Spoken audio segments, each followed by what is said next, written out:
to talk about the V-STRUT vertebral implant in oncology. I'd like to thank Dr. DeLacy and Dr. Khan to be our speakers today. And I leave the stage to Dr. DeLacy to start with presentations. Thank you. Thank you, Cecile. I'm going to open up my presentation. And of course, I thank everyone's attendance. Let me make sure this is working. Mm-hmm. Okay. So what Dr. Khan and I are going to do today is present a handful of cases on oncology and osteoporosis and use of V-STRUT. Just a tiny bit of didactic data about patient selection, I guess, and why I kind of moved more towards looking at instrumented augmentation as a solution to some of the complex problems that we see. So this is what we're going to talk about today. My name is Reid. I'm one of the interventional neuroradiologists at Mount Sinai, and I take care of the majority of the interventional spine and complex interventional spine within the practice, though I'm very ably helped by a few other attendings within my group. These are my disclosures. I have a research grant from Hypervention to run a prospective study. I do some consulting for Hypervention, and I also do some consulting and teaching for Stryker interventional spine. And it really comes down to this, in my opinion. I think historically, and I guess it's a product of where we came from in terms of the evolution of vertebroplasty in the patients we were treating, but the fractures that we're looking at and we're fixing, and the patients that we're fixing have very, very complex anatomical lesions. And we really had one tool to treat it, a Jamshidi needle, cement, a curette, and some balloons. But when you look across the landscape of orthopedic intervention, especially when it comes down to fracture management, it's really about choosing the right tools and the right screws and the right plates to fix the right fractures based on their clinical grade. And what's the best way of getting a union in these patients and restoring normal anatomical function? So the good thing, I guess, about what we do is over the last 4 or 5 years and beyond that in Europe, but 4 or 5 years in the States, is that we're getting more intricate tools to attack and treat more complex kind of fractures. And I think that there's no one tool or one device that's perfect for everything, but what we need is a bigger tool bag with more tools that allow us to tackle all these different kind of fractures and problems and get patients to the other end with the fewest amount of complications or concerns and the longest and most effective outcomes. So some of the data I looked at early on from Cecile, which made me think that this was a useful pathway to move down in terms of transpedicular implants, was one of their engineering papers in the FEA study looking at how load is shared at adjacent vertebrae in the anterior and posterior columns in patients when it's modeled without an implant versus using a PEEK transpedicular implant versus using a titanium transpedicular implant. And this is just a heat map showing the distribution of stress on the adjacent vertebrae when put under axial load. And the central vertebrae within each of these levels is the level where it's been modeled for the device to be placed. And the adjacent levels is what you're looking at to see whether or not there's increased, less, or relatively more or less stress based on the type of implant that you have. You can see the central one with V-STRUT has the least amount of modeled stress or resultant stress at the adjacent levels. So let me go to the next. So that was really one of the main things that made me think that this could be a useful tool to have. Plus, I always looked on at the cases coming out of Europe with Alessandro Cianfoni and the ability to get this 360-degree reconstruction of the vertebrae and anchor the anterior middle column to the posterior column. And it seemed to make a lot of practical sense. And a lot of the really wonderful work that he's published and provided for us, I think, reinforces this idea that we need some slightly more robust ways to attack these kind of problems.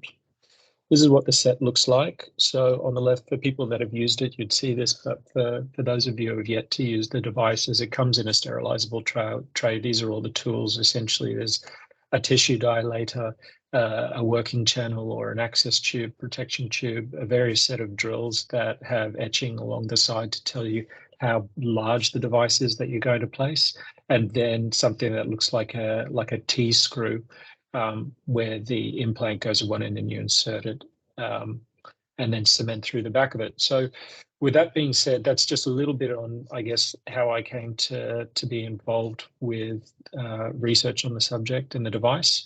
That's what the device looks like, and that's what the tools look like. Everyone on this webinar knows plenty about spine and plenty about indications, so and are all very, very experienced. So I don't want to labor the point too much, but we'll just jump into a couple of cases. So first patient, this was one, I guess, in the middle of kind of my experience with the device. I think there's about 38 cases done in the US presently, and I think I might have done maybe 14 or 15. So this is somewhere in the middle. 72-year-old male, peripheral neuropathy, prior colon cancer, far remote, unrelated, and recent falls, fractured humerus, fractured distal radius, anxiety, depression, obsessive compulsive disorder. He had a fall on the 15th of May, severe axial low back pain, no response to narcotic, bedbound. He was admitted to the hospital and couldn't really move in bed. His VAS was 10 out of 10 with movement. If he was still, it was still 7 out of 10. His imaging, he had a Mageral A1-2 fracture at L1 and an A3-1/2 fracture at L2 with some minor height loss, no kyphosis. He underwent treatment and he had significant pain relief the next day. This is really a case just to, I guess, outline the steps of the procedure, but you can see CT, T2 and STIR showing a fracture with a cleft and then the superior end plate fracture at the adjacent levels. So I would say that these big cleft fractures at this stage, I haven't been using it in, and I'll show you why on the next case that we see. But I think in patients where the trabecular structure is relatively well intact, I think it's a very, very good alternative, especially at junctional levels. But at these levels where there's a big cleft, I think other devices, maybe spine jack or balloon kyphoplasty, was the way to go. So this is what we did. We did a single balloon at the level with the large cleft, had reasonable cement fill. I think about 10 or 12 cc went in. He was a big guy with big vertebrae. This is the level above. So jam sheety goes in. KY, what you see at the back there is the tissue dilator. Then you have a protection tube that comes over. You countersink the drill and you read off the side of the drill the size of the device. That's just looking at it from the lateral. Contralateral side access, we've changed the technique a little bit now to access from both sides at the same time with the jam sheety. That way you don't get this kind of shadowing from the access tube that you can't see through.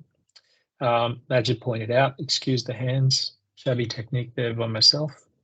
Accessing the other pedicle, again, protection tube in, KY is down. On the right, you see one of the devices over the KY, and this is all you see, a little tantalum mark at the distal end, and again at the proximal end. That's looking from the side on. That's with the two devices in place before they're cemented. And that's what the final cement construct looks like. So that's that case. It's just a patient did very well post-operatively, had pretty reasonable and rapid pain relief, like we would expect to see with kyphoplasty in these patients. And it was persistent at his 3-month standing Scully series. He didn't have an adjacent level fracture. He looked quite good, and he was discharged from the service. So the next case, and this was very, very early on, I think it was my second case, second or third case, and it shows about patient selection and what to be happy with, what not to be happy with, why not to leave things without treating adjacent levels if you're worried about that. But this is a 77-year-old female, and essentially this is one or maybe one of two patients with adjacent level fractures out of the 38 so far. So the adjacent level fracture rate is really quite significantly small, and we've been tracking data on every patient that's been done in the US. So 77-year-old female, morbid obesity, diabetes, AFib, on Eliquis, asthma, hypertension, and falls, chronic low back pain, radiculopathy following slip at work. This was a work cover patient in a previous life, not work cover for us. Recent fall with sudden onset of low back pain, had a 1.2 fracture with a cleft. Position of implants, I think, were too superior, and one of the implants was within the cleft and it leaked into the disc. And I decided at the time not to put cement in the adjacent level, which I think was a really, really poor choice. And then the patient was lost to follow-up, which happens from time to time with our patient population. especially in the peripheral hospital sites at Mount Sinai, and then represented about 6 months later with severe thoracolumbar pain, refused for any further treatment at the advice of her endocrinologist, who had convinced her that kyphoplasty was a treatment that had no evidence behind it, frustratingly so. And this is the patient's STIR presentation on the left, and these were the final images after treatment. You can see that there's a relatively large area of cement extending up to the implant of the superior level. And on the AP, that a lot of the cement from the right side of the implant is really just sitting within the cleft without interdigitating with the normal marrow structure. So if I could go back and do this again, I would have re-accessed probably through Cameron's triangle, cemented the rest of the vertebral body and cemented the level above. But this is the follow-up CT scan at 6 months, and you can see that it's fractured and broken down, and there's a big die punch fracture in the adjacent level. Frustrating because, again, she decided not to go forward with any further treatment at that point. So I think I might pause there and open up some discussion to anybody on the webinar, and of course, Majid, to see if they've got any questions before I shoot into the second half and Majid gives his cases.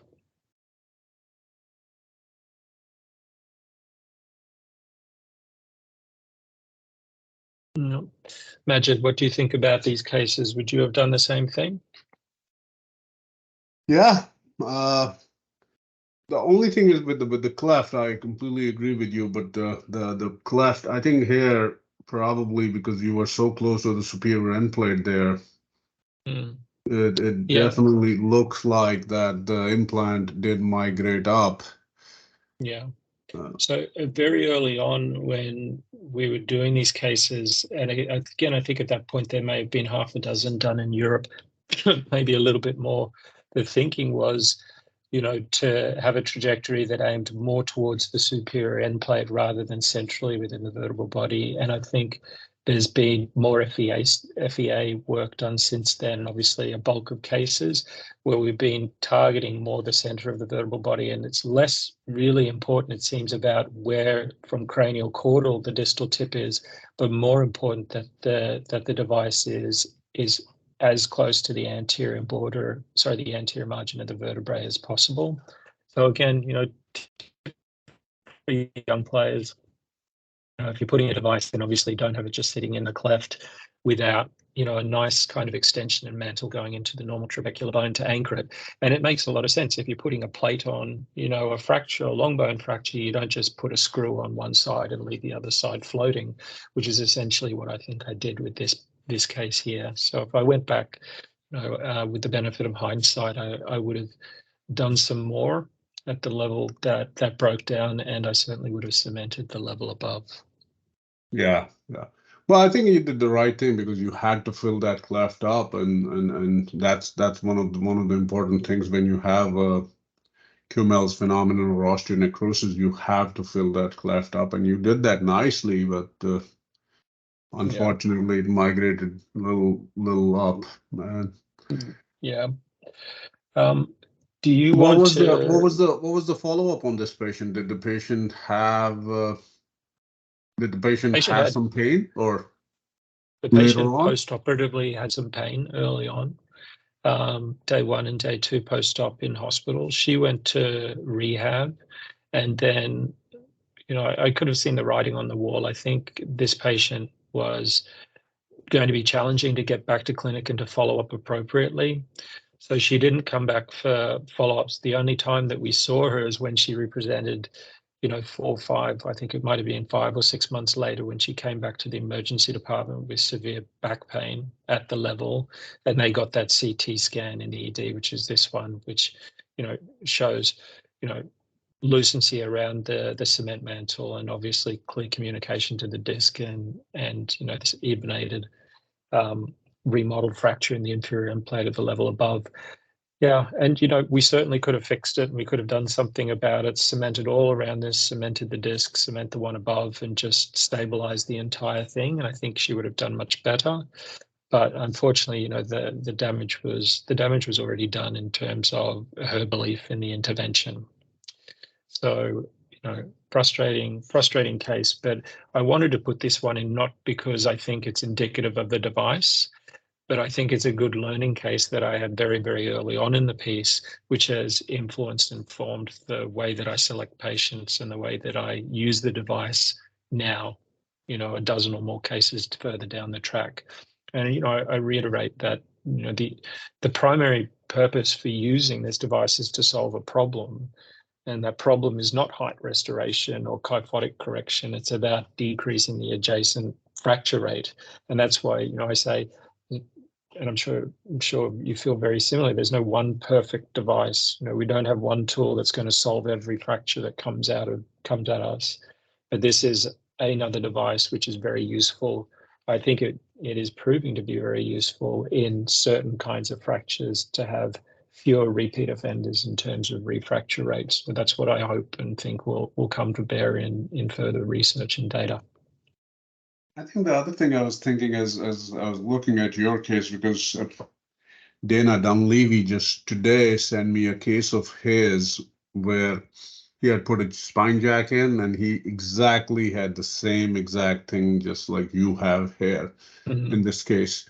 So I'm thinking now, because now that we have started to put a lot of implants in, is there, just like you have some loosening around the implants or a little bit of infection around these implants, is there an increased incidence that we might be having with these new implant augmentations that we previously really never considered?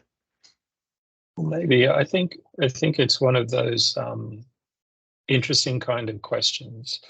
I think we have more implants. There's certainly a tendency to be shying away less from more complex fractures, because the back and forth of this is you don't fix these complex burst fractures or these fractures that are falling apart. They're typically in older patients who are profoundly osteoporotic. They're typically junctional levels. So you're talking 70, 80, 85-year-old patients, often with comorbidities. And what's their alternatives? Their alternatives are big surgeries with 2 up, 3 down fusions. And those patients don't do as well. We don't see them in the follow-up, the surgeons do, but there's no way an 85-year-old's going to have a nice, straightforward kind of recovery from them in many, many ways. And it's not to say surgery is not a fantastic intervention in the right patient. It is. It's established and it's a wonderful thing for patients that need it. But there's this gap in the middle of your straightforward A1 fractures and your complex lesions in young patients that do well and should go to big surgery, where I think we're looking to fill that gap a little bit more effectively, and these new devices allow us to do that in addition to, in excess of just routine cement and balloons and curettes and that kind of stuff. And that's, what I think we have to do to move the needle and to be able to take care of these patients more effectively in the long run. Plus, I think, and I think I see it in my practice and my colleagues' practice, we have a purely clinical kind of focus where we follow up patients and we follow them up better or worse as long as possible, and we see the outcomes of what we do. And maybe that wasn't happening as much in previous times with predominantly interventional radiology and INR practices where there wasn't such a focus on being so clinically hands-on. So I'm not sure whether it's chicken or the egg. Yeah, but I suspect it's a little bit of both, maybe. Well, I think that we all of us that who are putting these implants now in, we ought to look at these things more closely, because and now that I'm thinking, one of my cases had this sort of lucency around it. I didn't have the adjacent level, but I distinctly remember this. That's maybe something to keep an eye on. Yeah, I think so. I think the principles are still fairly set. You have to fix the cleft, you have to get roof to floor, you have to interdigitate with the adjacent trabecular marrow, and you have to watch them and manage complications or issues as they come up. I wonder, any of our guests, did you have any similar outcomes on any of your cases? Especially if you're putting implants. Yeah, spine jack Kiva, whatever it is. This is, I think anybody that does a reasonable amount of these is going to come across the same kind of issues because, like I said, we got imperfect tools for really complex problems, and it's not normal bone that we're dealing with. This is very rarefied bones. So you put granite next to sandstone, something's going to win, and it's not going to be the sandstone. True, absolutely, yeah. Okay. So what I might do is I'll shoot into the second half. The second half, there's a couple of oncology cases, and I remember very early on talking to some other colleagues when I was starting to use this, and there was some question about whether or not it'd find a reasonable place in oncology. But the more that I use it, and the more that I see the oncology cases, the more I think it actually has a really valuable kind of place, especially in certain kinds of fractures. And I'll show you a couple of those cases now. A little bit about spinal nets, and I'm sure everybody's seen these, but the vast majority is obviously osteolytic. A lot of it involves the anterior and posterior body. There's obviously challenges to EVRT and radiosurgery for lesions that involve the middle column and get close to the nerves. So, whenever I talk to oncologists or trained fellows or anything like that on RF or treatment of spinal disease, I try to make it pretty clear that I think what we do is complementary and not replacive. And I think again, for anybody out there, I think it's a really interesting area with a bit of a gap in the research field. So, if people have a burning interest, it's a good thing to look at. Lots of disease prevalence. This is just to show that I think that we are doing fewer of these procedures in the US than we should. So a bit over 7,000 bone tumor ablations procedures done in 2021, and that's opposed to the many hundreds of thousands of patients every year with malignancy and bony metastases to the spine. 50% of solid bony tumor mets develop skeletal events, and these can be fractures, pain, hypercalcemia, and epidural disease causing cord compression that requires big nasty surgeries. So the earlier that we're involved in the conversation and we work with our oncologists and radiation oncologists, then again, I think it's complementary. We can help with the pain faster than RT. We can treat the unstable fractures, and hopefully we can get to these and follow these patients before they end up at the point that they need decompression, infusion, or corpectomy. Just in terms of patient selection, everyone knows the SIN score. Intermediate's our kind of like bandwidth where we sit mostly, but there may be patients who don't have fractures with stable disease, stable malignancy, who are radiation insensitive, or with monometastatic disease or oligometastatic disease. And obviously unstable lesions really should go to surgical stabilization. But again, there might be a role for complementary ablation if you work very closely with some of your surgeons. I like to use the Majero classification for all my fractures. There's Janet, which I find a little bit less useful. I think it's interesting for classifying in terms of research, but in terms of picking and selecting the right kind of treatment and the right kind of device for the right fracture, I think it's a little bit too simplistic. And then obviously the AO, which is a little bit somewhere in between. But I mean, I like the Majero classification. It gives me a pretty reasonable, I think, understanding of the likelihood of what I'm doing failing or being successful. So case 1, patient stage 4 HCC, patient had a prior pathologic fracture of C1 lateral mass. We fixed that with RF and cement. And he had 2 other lesions with stable disease elsewhere, but 2 growing lesions at T7 and L4 whilst on therapy, excuse the typo. No other osseous lesions anywhere else. He went RF cement at T7, RF V-STRUT and cement at L4, and I'll show you the L4 case. He didn't really have much pain at baseline. This was more about disease control. And we used V-STRUT at the L4 level because it was a very large lesion. We were worried that it was going to leave a bit of a cavity. Post-op, he did have some pain afterwards, and anybody that does this procedure, like with bigger access channels like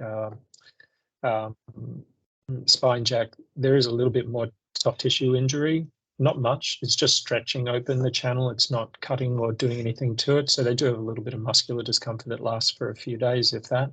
But it seems to be significantly minimized if you really liberally use a good amount of long-acting Marcaine or something similar within the muscular bed on the way in or the way out. So here's the post-con T1 on the left and the right showing the lesion, pretty large lesion, probably about 60 to 70% of the volume.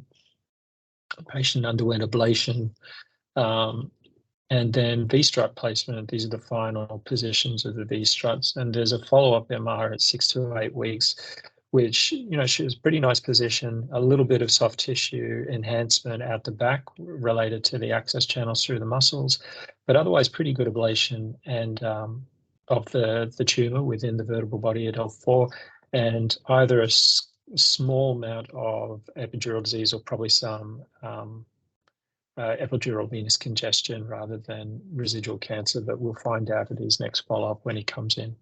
So that's the first case. Case 2, this is a recent one. We don't have follow-up. This is only last week or the week before, I think. 60-year-old male comes in with unknown primary, back pain 2 out of 9 when still, 8 with movement, significant comorbidities, hypertension, hyperlipidemia, and CCF. Has an A2 coronal cleft pathologic fracture. He underwent biopsy, RF and V-strut, and we only got 5.5 cc of cement in this one. Some of the pushes that come with the device itself are better designed. They're longer to allow you to get more cement more anteriorly. We don't have them at Sinai at the moment. We're using the striker pushers, and they're actually a little bit short. So you end up filling the perforations at the back of the device first, and that can mean that you end up having to stop the cement injection a little bit prematurely. So we're trying to change that and get the updated ones in. But here's the patient, so coronal cleft fracture, and that's the axial on the far right-hand side. Pretty stable, no disease anywhere else, quite a lot of pain. Same kind of approach, so bilateral ablations, a biopsy at the same time. I like to try and be very diligent about the trajectory of the access needles and the burn probes to try and burn and destroy as much of that tumor right at the very, very back of the middle column in the epidural plexus. And we've got tons and tons of experience, all of us on this call. We've got lots of experience using OsteoCool and Optablate and understanding where a pretty reasonable and safe place to be is with your probes. So I don't think that's anything that needs to be talked about too much. These are the 2 access channels, and obviously the device is in. That's the device is in before they've been cemented. This is just a couple of images below, just showing how we access with the tube on one side and side on the drill on the other. I always typically stop the drill just at the base of the pedicle, check the AP, make sure I haven't gone through the medial pedicle border before I go any further. And this is the post-op CT. Again, not a ton of cement, little bit of cement leakage into the adjacent disc, but and a little bit of cement leakage into the ventral epidural space. And again, that's the phenomenon. These were the 60mm devices, which are the longest devices. And obviously the cement injection cannulas or cement injection pushes using from Stryker or wherever, they're only one length. So if you're starting further back, it's going to leak a little bit back, further back anyway. But he woke up well. He had a little, the expected post-op muscular discomfort in his back, but he's otherwise doing well. He's going to go to onto his adjuvant chemotherapy, radiotherapy based on the results from the biopsy, which we're still waiting on. A little bit of cement in the disc.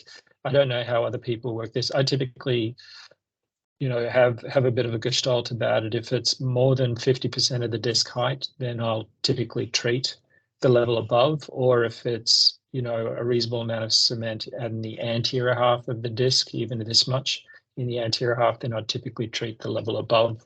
But for this, I thought it was reasonable not to cement the level above. I thought he'd probably be okay and stable. So these are the 2 oncology cases I have. What are your thoughts, Majid? Because I know that your practice is extensive in oncology and you have really, really phenomenal experience across all kinds of modalities. Really, the first case, I was amazed that you got such a beautiful fill of that tumor cavity with the cement after your ablation.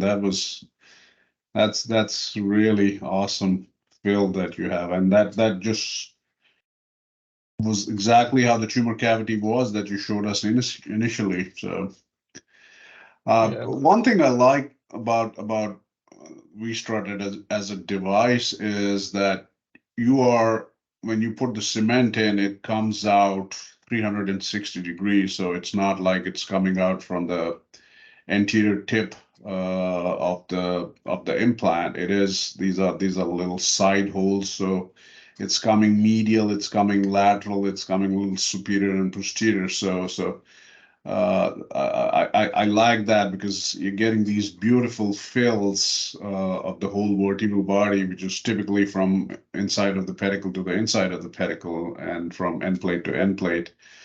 And most of the cases that I have also done, I really like the fill of cement, just how it comes out. Yes, sometimes it does predispose you to a little bit of a disc extrav, especially in tumor cases where you do have some issues with the superior end plate. But as Reed pointed out, I also absolutely go with that rule that if it is less than 50% in the middle column, it's not really touching the inferior end plate of the upper vertebra. I don't do anything. And definitely, if it's a more extrav in the anterior column, then you have to prophylactically put a little bit of cement in that upper vertebra also. So that I think is universally practiced now. And if you look at the ACR criteria for extravasation in vertebral augmentation, the disc, a little bit of disc extrav, I think it's probably about 5.5 or 6.5% with a disc, little bit of disc extrav. You don't have to have a big cement in the disc, but this much is pretty tolerable within the limits that the ACR proposes also. And sorry, go ahead. Francesco, did you have a comment? I thought that you were done. Yeah, I have a question for both of you, for Reed and Majid, and I have one specific for Reed. One is a more general question. Back in Europe, I could like prophylactically treat a level above, below when I wear sandwich vertebra and so on. Now, what you do, you proactively ask or like consent the patient and mention that if it would be like a leakage is more than 50%, you are going to stabilize a vertebral body that technically is not fractured, but probably is going to happen, leaving the situation like having a fist into the disc. This is the number one question.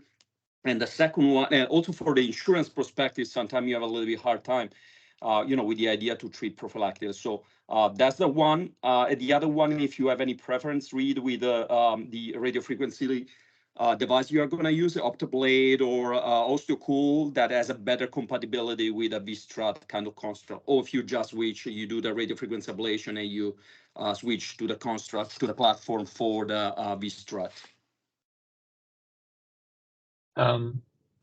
Yeah, so the first one in terms of prophylactically treating, when I and these are good questions because they come up with, so obviously there's a frustration and a bit of a minefield dealing with insurance, especially in the United States, when the right thing to do is just to treat the patient effectively and minimize the return trips to the angiography suite. So what I do typically is tell them these are the ones that are broken, or this is the level with cancer. This is what we intend to do, but there may be some deviations from that in the procedure if we feel like you'd benefit from having the one above or below treated. And obviously, in terms of the insurance, I don't bill for that. I report it, but I don't bill for it and make sure of that because, it's just too much of a headache, to be honest.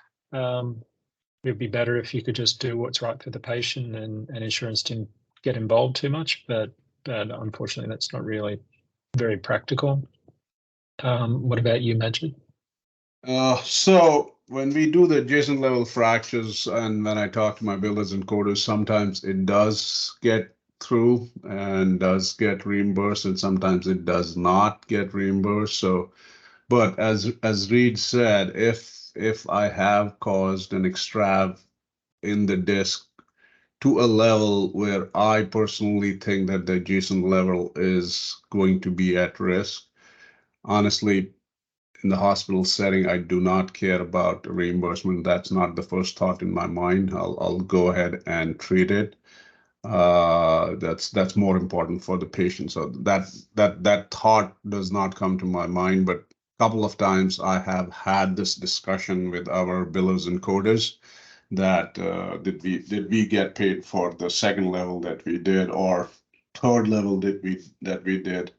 And it's I would say honestly it's a 50-50 shot. Mhm. It's Yeah, I mean, I think,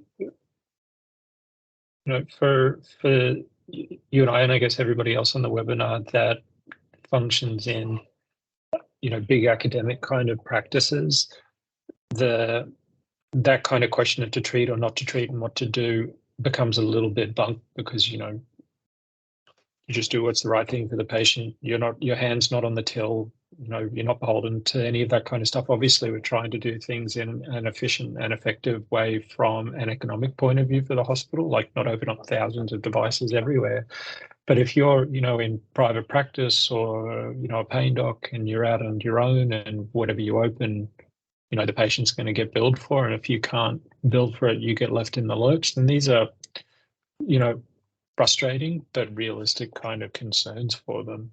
So, it's a luxury of being in a big academic site that you can get away with that a little bit more. But I certainly can understand from, the private practitioner around the community that it can be a bit of an issue.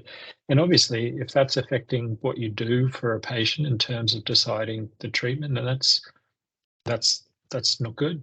You shouldn't be having to think about the dollars and the cents in the middle of a procedure. You should just be trying to focus on doing the right thing for someone. So, and especially appreciate it that it's difficult. And especially if your patient is if you're doing the case under general anesthesia, then I think you just have to bite the bullet and do it.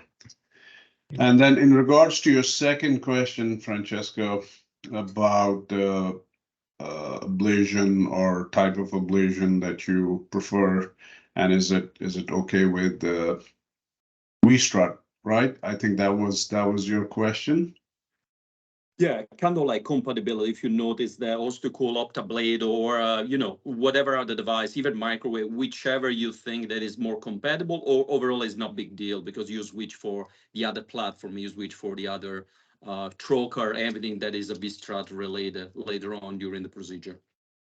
I don't as probably that I'm more of a microwave guy, but I have done the OptiBlade system. I like it, especially with the fluid that runs through it to prevent the charring. So, but personally, my personal preference is that if you are doing osteoblastic met, I'm using microwave. If it's a lytic met, you can use radiofrequency ablation. It works great. But in regards to like the different vendors and different machines, I don't think there is that much of a difference between the vendor RFAs. So it's your choice and the type of metastasis you're dealing with. Osteoblastic definitely has some issues with RFA, but osteolytic and mixed density can go either way. And then with the V-STRUT itself, I don't think there's any preference. You do kind of sort of create a cavity after you ablate. We have done where we have put balloon in first also and then put the strut in also. So you have the option of doing that thing also. But for me, it is in the oncology, the best use of this device is when you have involvement of the pedicle. So if you look at your oncological practice, oligometastatic disease versus diffusely metastatic disease, that's the debate that we are having, that you shouldn't really ablate in diffusely metastatic disease, because what do you end up by ablating 1 or 2 level when the patient has like 10 level disease?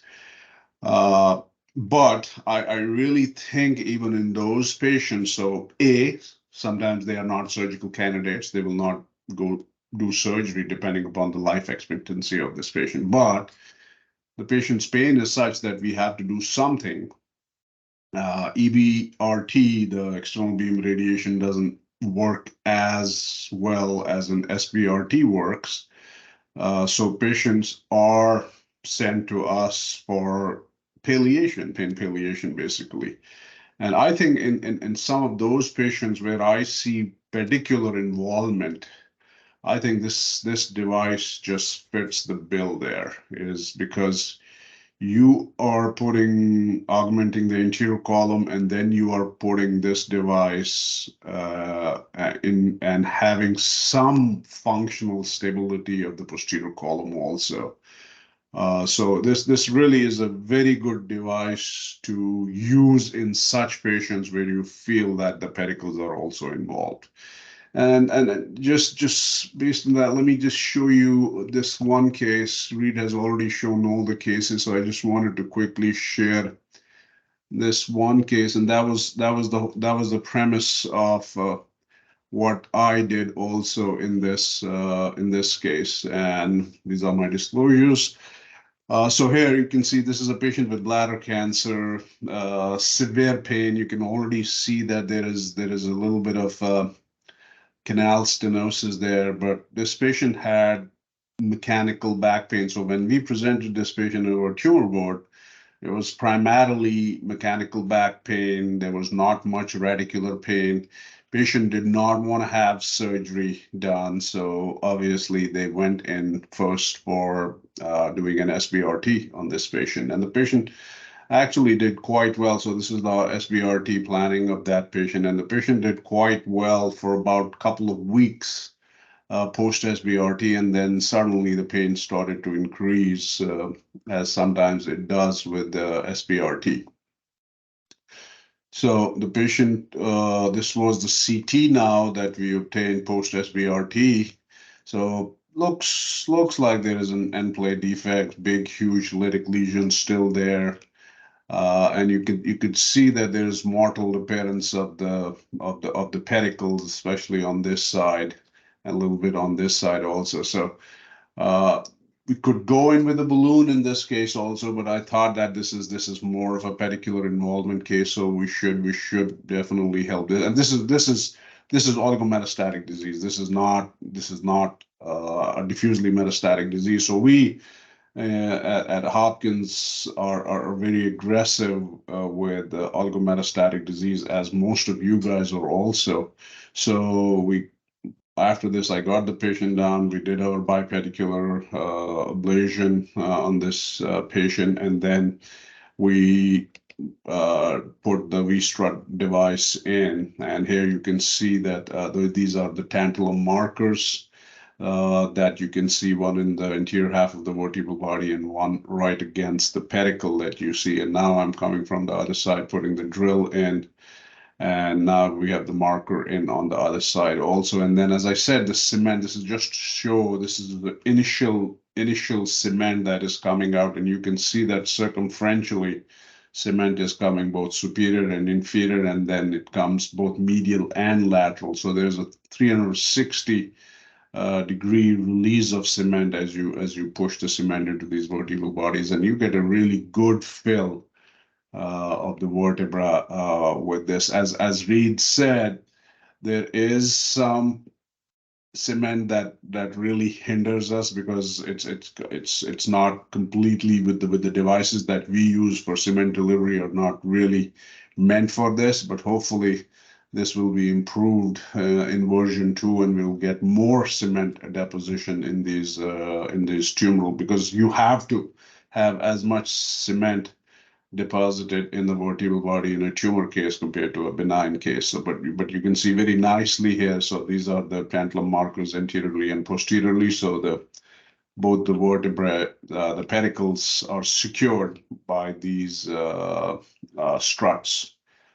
in place. And this is just showing you the strut on the CT. This is the back end. This is the back end of the strut, and then patient actually did quite well after this, and the pain is almost 2 out of 10, about 1.5 months out. So it was a really good outcome for this patient. Any questions?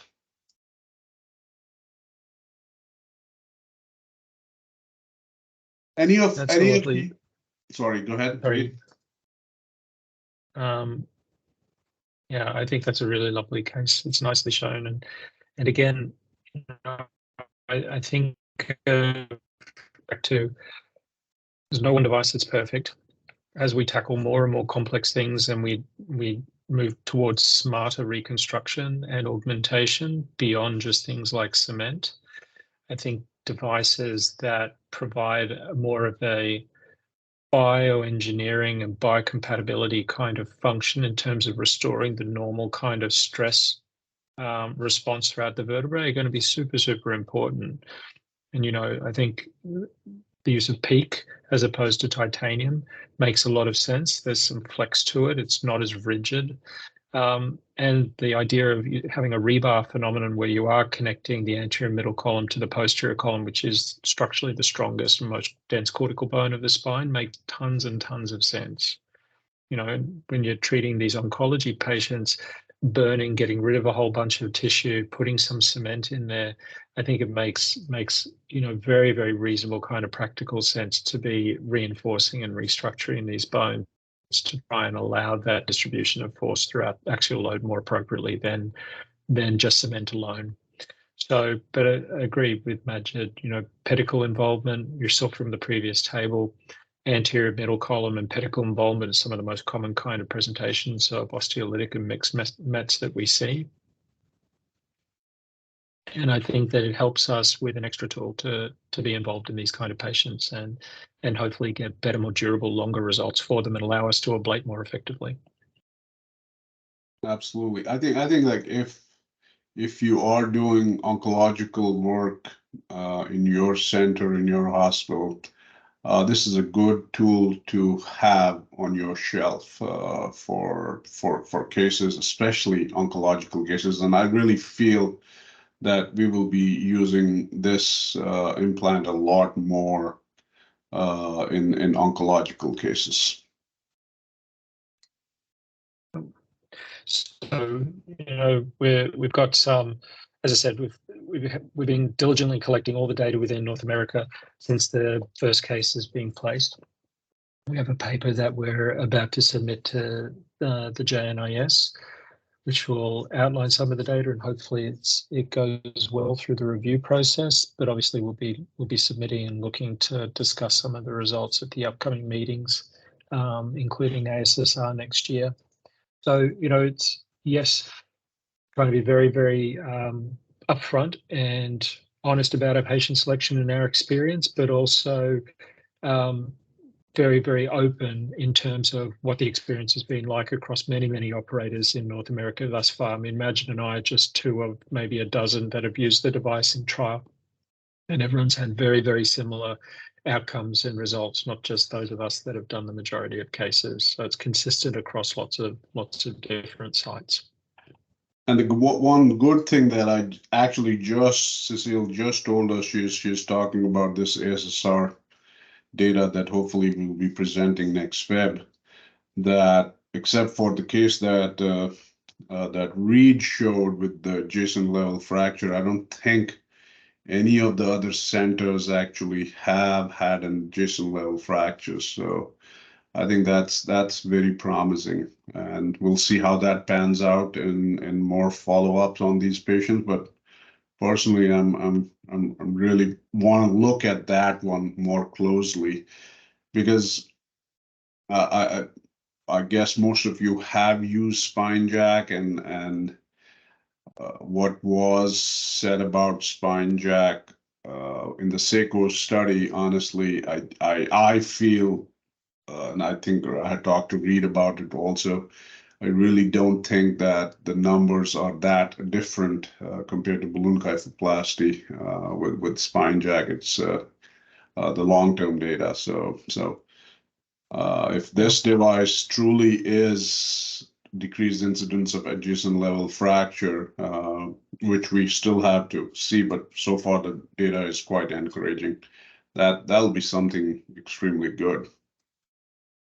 Yeah, I think that's the big point. Like everyone knows that pain goes away with cement and stabilizing. That's not going to be any different with this.